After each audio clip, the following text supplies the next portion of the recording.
السلام علیکم ویورز۔ ازواج الانبیاء کے سلسلے میں آج ہم بیان کریں گے حضرت یوسف علیہ السلام کی ازواج کے بارے میں دلچسپ اور معلوماتی قصہ۔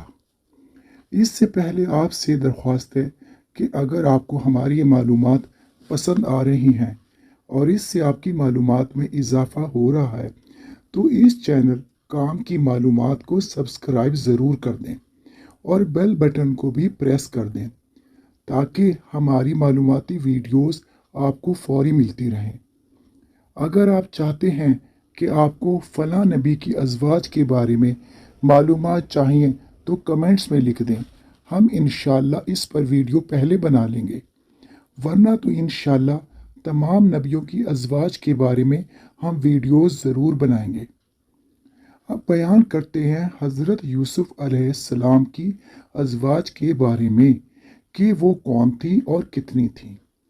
حضرت یوسف علیہ السلام کے بارے میں قرآن مجید میں سورۃ یوسف نازل ہوئی ہے۔ ہم نبیوں والے قصے میں حضرت یوسف کے بارے میں بھی مکمل معلومات فراہم کریں گے۔ تاریخ میں حضرت یوسف علیہ السلام کی 2 ازواج کے بارے میں ذکر آیا ہے۔ سب سے پہلے جو آپ کے نکاح میں آئیں وہ آسنات نام کی تھیں۔ جب یوسف علیہ السلام قید خانے سے رہا ہو گئے اور فرعون مصر نے اپنے خواب کی تعبیر سچی دینے پر ان پر بڑی نوازشیں کی، اس فرعون کا نام ریان بن ولید تھا۔ اس نے حضرت یوسف کو اپنے خزانے کا وزیر بنا دیا۔ آپ کی ملک مصر میں بہت عزت افزائی ہونے لگی۔ اس وقت حضرت یوسف کی عمر 30 سال تھی۔ اس زمانے میں شہر اون میں ایک کاہن رہتا تھا جو اپنی دیانتداری اور شرافت کی وجہ سے بہت معزز اور بلند مرتبہ والا سمجھا جاتا تھا۔ فرعون ملک ریان کی اس پر خاص عنایت تھی۔ اس کاہن کا نام فوتی فرا تھا۔ اس کی ایک بیٹی تھی جس کا نام آسنات تھا۔ فرعون نے اس کا نکاح یوسف علیہ السلام سے کر دیا۔ حضرت یوسف آسنات کو لے کر مصر کے دارالسلطنت میں آ کر رہنے لگے۔ آسنات اپنے باپ کی طرح راست باز اور نیک خصلت عورت تھی۔ آسنات زندگی بھر یوسف علیہ السلام کے ساتھ رہی۔ ان کے بطن سے 2 بیٹے ہوئے۔ حضرت یوسف علیہ السلام نے ان کے نام منصہ اور افراہیم رکھا۔ یہ بیٹے خوش قسمت تھے کہ جب یہ حضرت یوسف کے والد حضرت یعقوب سے ملنے گئے تو ان کے ساتھ گئے اور حضرت یعقوب نے ان کو اپنی اولاد میں شامل کیا۔ آسنات کے صرف ان 2 بیٹوں کا ذکر تاریخ میں ملتا ہے۔ کہتے ہیں ان سے اور اولاد بھی ہوئی مگر وہ گمنامی میں رہے۔ آسنات کے بارے میں مزید تفصیل تاریخ سے نہیں ملتی، نہ یہ معلوم ہوا کہ ان کی وفات حضرت یوسف کے سامنے ہوئی یا یہ ان کے بعد فوت ہوئیں۔ اب بیان کرتے ہیں حضرت یوسف کی دوسری بیوی حضرت زلیخا کے بارے میں۔ یوسف اور زلیخا کا قصہ تو بہت مشہور ہے، ہم اس کی تفصیل بیان کرتے ہیں۔ زلیخا عزیز مصر کی بیوی تھی۔ جب عزیز مصر نے حضرت یوسف کو نیلامی میں خرید لیا تو اسے گھر لا کر اپنی بیوی زلیخا کے سپرد کر دیا۔ ابھی آپ بچے تھے لیکن آپ کے حسن کا چرچا عام تھا۔ زلیخا آپ پر مہربان تھی۔ جب آپ نے جوانی میں قدم رکھا تو آپ کا حسن و وجاہت دیکھنے والے کو متاثر کرنے لگا۔ زلیخا بھی آپ کی دیوانی ہو رہی اور آپ کے عشق میں مبتلا ہو گئی۔ زلیخا بھی بہت خوبصورت اور جوان تھی۔ عزیز مصر اس سے بہت محبت کرتا تھا۔ اس کی ہر بات فوری مانی جاتی تھی، لیکن عزیز مصر معمولی صورت کا عام سا انسان تھا۔ زلیخا اس سے زیادہ خوش نہ تھی۔ وہ حضرت یوسف کے حسن و جمال کے سامنے بے بس ہو گئی تھی۔ وہ حضرت یوسف کو رجھانے کی کوشش کرتی، مگر حضرت یوسف اس کی طرف نگاہ بھی نہ کرتے تھے۔ وہ اسے اپنے مالک کی امانت سمجھ کر عزت دیتے تھے، مگر زلیخا تو آپ کی محبت سے سرشار تھی۔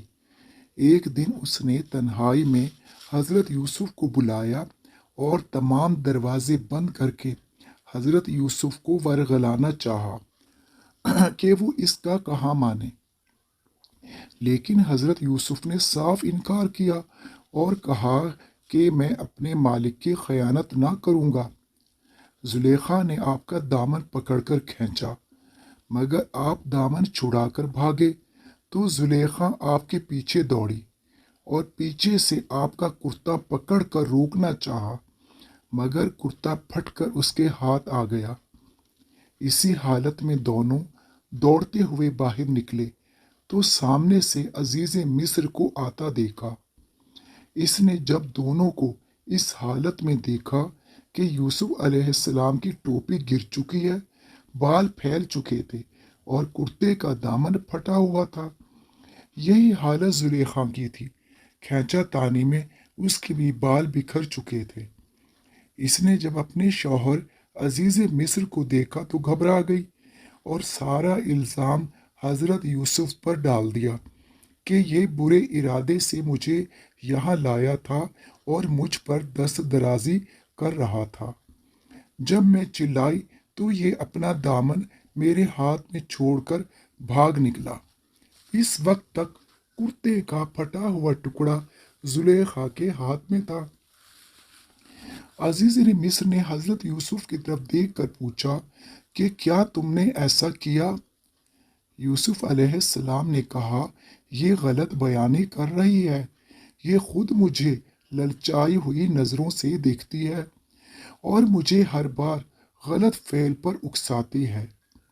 آج یہ زبردستی مجھے ان بند کمروں میں لائی اور مجھے مجبور کرنے لگی، لیکن میں نے صاف انکار کیا اور اپنی جان بچا کر بھاگا۔ اس نے میرا دامن پکڑ کر مجھے روکنا چاہا، مگر میں دامن چھڑا کر بھاگا۔ عزیز مصر حیران و پریشان تھا کہ میں کس کو بے گناہ جانوں اور کیا فیصلہ کروں، تو اس نے حضرت یوسف سے پوچھا کہ تمہاری بے گناہی کا کیا ثبوت ہے؟ حضرت یوسف پریشان ہوئے کہ میں اپنی بے گناہی کا کیسے یقین دلاؤں۔ فوراً حضرت جبرائیل علیہ السلام نے آ کر آپ کے کان میں کہا کہ یہ سامنے جھولے میں جو بچہ لیٹا ہے، اس سے کہو گواہی دے۔ تو حضرت یوسف نے عزیز مصر کو کہا کہ یہ بچہ میری سچائی کی گواہی دے گا۔ عزیز مصر نے حیران ہو کر بچے کو دیکھا تو بچہ بولنے لگا اور کہا کہ اگر یوسف علیہ السلام کا دامن آگے سے پھٹا ہے تو وہ گناہ گار ہے، اگر پیچھے سے پھٹا ہے تو زلیخا گناہ گار ہے۔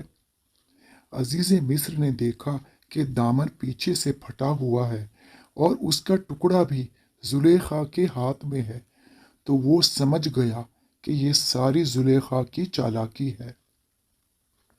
اس نے یوسف علیہ السلام کو کہا کہ اس معاملے کو درگزر کرو اور زلیخا سے کہا کہ وہ یوسف علیہ السلام سے معافی مانگے۔ اس واقعے کے بعد یہ چرچا سارے مصر میں پھیل گیا کہ زلیخا اپنے غلام کی عاشق بنی ہوئی ہے۔ ہر گھر میں یہی تذکرہ ہونے لگا۔ جب زلیخا کی بدنامی بڑھنے لگی تو اس نے مصر کی چند معزز عورتوں کو اپنے ہاں دعوت پر مدعو کیا اور ایک خوبصورت محفل آراستہ کی۔ ہر عورت کے سامنے کھانے اور فروٹ چنے گئے۔ اس نے فروٹ کاٹنے کے لیے ہر عورت کے ہاتھ میں ایک چھری تھما دی اور کہا کہ میں حضرت یوسف کو تمہارے سامنے لاتی ہوں، جب وہ آئے تو تم نے فروٹ کاٹنا شروع کرنا ہے۔ اس نے حضرت کو محفل میں آنے کا کہا اور ان کے چہرے پر نقاب ڈال کر محفل میں لائی۔ یوسف کو دیکھ کر سب عورتیں فروٹ کاٹنے لگیں تو زلیخا نے یوسف علیہ السلام کا نقاب الٹ دیا۔ جب مہمان عورتوں نے آپ کو دیکھا کہ ایک حسین و جمیل نورانی پیکر انسان سامنے ہے تو ان پر آپ کے حسن و جمال کی ایسی حیرت طاری ہوئی کہ سب نے فروٹ کی بجائے اپنی انگلیاں ہی کاٹ لیں اور سب کے ہاتھ زخمی ہو گئے۔ سب کہنے لگی کہ یہ انسان نہیں کوئی فرشتہ ہے، ایسا حسن و جمال انسانوں میں کہاں۔ یہ سن کر زلیخا کہنے لگی کہ تم سب مجھے ملامت اور بدنام کرتی ہو، لیکن تم خود بتاؤ کہ میں کیوں نہ اس کے عشق میں مبتلا ہوتی، مگر اس نے اپنے نفس کو بچایا ہوا ہے۔ اگر اس نے اب بھی میرا کہا نہ مانا تو ذلیل و خوار ہوگا، میں اسے قید میں ڈلوا دوں گی۔ یوسف علیہ السلام نے کہا کہ تو جس بات پر مجھے آمادہ کرنا چاہتی ہے، اللہ اس سے تو بہتر ہے کہ میں قید میں ڈال دیا جاؤں۔ یوسف علیہ السلام کی یہ دعا قبول ہو گئی۔ چنانچہ عزیز مصر نے بیوی کی بدنامی سے بچنے کے لیے آپ کو قید خانہ بھجوا دیا اور تقریباً 12 برس تک آپ اسی قید میں رہے۔ زلیخا کی وجہ سے ہی آپ کو یہ قید ہوئی، مگر زلیخا بھی آپ کی طویل جدائی سے بے قرار رہی اور یوسف کے فراق میں دن گزارنے لگی۔ اس قید خانے میں یوسف علیہ السلام کے ساتھ 2 اور شخص بھی قید تھے جو فرعون کے محل سے تھے، ایک فرعون کا ساتھی اور دوسرا فرعون کا باورچی۔ ان میں سے ایک نے رات کو ایک خواب دیکھا کہ وہ انگور کا شیرہ نچوڑ رہا ہے، دوسرے نے دیکھا کہ وہ اپنے سر پر روٹی رکھے ہوئے ہے جس کو پرندے کھا رہے ہیں۔ انہوں نے اس کی تعبیر یوسف علیہ السلام سے پوچھی تو آپ نے تعبیر دی کہ جو انگور نچوڑ رہا تھا اسے فرعون کو شراب پلانے پر ساقی مقرر کیا جائے گا، اور جس نے سر پر روٹی دیکھی ہے اسے اس کے جرم پر پھانسی دے دی جائے گی اور پرندے اس کا سر نوچیں گے۔ خدا کا کرنا ایسا ہی ہوا۔ فرعون کا ساتھی رہا ہو کر جب فرعون کے پاس گیا تو یوسف علیہ السلام نے جو اسے کہا تھا کہ فرعون مصر سے میری رہائی کی بات کرنا وہ بھول گیا۔ اس بات کو 2 سال بیت گئے۔ 2 سال کے بعد فرعون نے ایک خواب دیکھا، اس کی تعبیر دربار میں پوچھی تو اسے یاد آیا کہ حضرت یوسف تعبیر دیتے ہیں۔ اس نے اس کا ذکر پھر فرعون سے کیا کہ ایک جوان قید خانے میں ہے، وہ خوابوں کی تعبیر دیتا ہے، اگر آپ کی اجازت ہو تو میں اس سے جا کر تعبیر معلوم کروں۔ فرعون نے اجازت دے دی۔ ساتھی نے حضرت یوسف سے آ کر خواب بیان کیا۔ یوسف علیہ السلام نے اس کی تعبیر دی کہ مصر میں 7 سال غلہ کی فراوانی ہوگی اور اس کے 7 سال کے بعد پھر قحط آئے گا، اس لیے جب غلہ کی فراوانی ہو تو اسے محفوظ کر لیں تاکہ آنے والے قحط کے دنوں میں یہ کام آئے۔ یہ تعبیر ساقی نے جا کر فرعون کو دی تو وہ بہت خوش ہوا اور اس نے کہا کہ اس جوان کو میرے سامنے پیش کیا جائے۔ فرعون کو معلوم ہوا کہ اس کو قید کس جرم میں کیا گیا تھا، تو اس نے ان عورتوں کو بلایا جنہوں نے اپنے ہاتھ کاٹ لیے تھے۔ انہوں نے آ کر گواہی دی کہ اصل بات کیا تھی اور کس طرح یوسف نے اپنے آپ کو زلیخا سے بچایا تھا۔ جب یوسف علیہ السلام فرعون کے دربار میں آئے تو وہ آپ کی حسن و صورت اور گفتگو سے بہت متاثر ہوا، اور اس نے اس معاملے کو کہ قحط سے بچنے کے لیے کیا کیا جائے یہ سارا بندوبست حضرت یوسف علیہ السلام کے سپرد کر دیا، اور اپنے خزانے کا نگران بھی مقرر کر دیا، اور عزیز مصر کو معزول کر کے نکال دیا۔ اور عزیز مصر کچھ عرصے کے بعد ہی فوت ہو گیا، تو زلیخا بیوہ ہو کر کسی دور جگہ جا کر رہنے لگی، مگر یوسف علیہ السلام کی یاد کو بھول نہ سکی۔ ان کی یاد اور عشق میں روتی تھی۔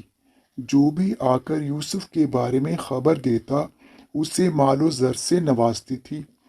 اس طرح اپنا سارا مال ختم کر دیا تو غربت کی حالت میں آ گئی، رو رو کر آنکھیں جواب دے گئیں۔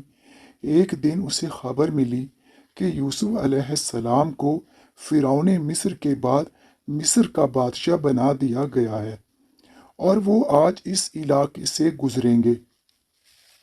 وہ بھی راہ میں جا کر کھڑی ہو گئی۔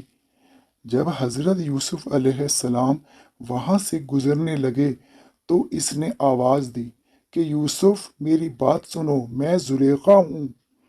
حضرت یوسف نے جب انہیں دیکھا تو وہ ایک بوڑھی خستہ حال نابینا عورت تھیں۔ حضرت یوسف فوراً اپنی سواری سے اترے اور اس کے سامنے جا کر بیٹھ گئے اور پوچھا کہ زلیخا، یہ حالت کیسے ہوئی؟ کہنے لگی کہ یوسف، تمہارے عشق نے مجھے اس حالت کو پہنچا دیا ہے۔ میرا سینہ تیرے فراق سے جل چکا ہے، میں رو رو کر اندھی ہو گئی ہوں۔ حضرت یوسف علیہ السلام نے اس سے پوچھا کہ تم اب کیا چاہتی ہو؟ زلیخا نے کہا کہ اپنے رب سے دعا کرو کہ میری آنکھیں واپس آ جائیں تاکہ میں آپ کو دیکھ کر سکون پا سکوں۔ حضرت یوسف علیہ السلام کو جبرائیل نے اشارہ دیا کہ آپ دعا کریں۔ آپ نے دعا کی تو زلیخا کی آنکھیں روشن ہو گئیں۔ اس نے آپ کو دیکھا تو خوش ہو گئی۔ آپ نے پوچھا، اب اور کیا چاہتی ہو؟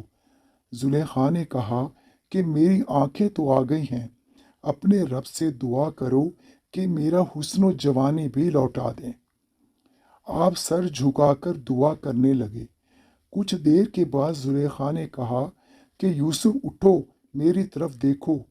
آپ نے کھڑے ہو کر جب زلیخا کو دیکھا تو حیران رہ گئے۔ وہ ایک نہایت خوبصورت اور پہلے سے بھی حسین و جمیل جوان عورت بن چکی تھی کہ آپ اسے دیکھتے ہی اس پر فریقہ ہو گئے اور نکاح کا پیغام دے دیا۔ زلیخا نے قبول کیا، غرض آپ دونوں کا نکاح ہو گیا۔ لیکن زلیخا کا معاملہ اب الٹا ہو چکا تھا۔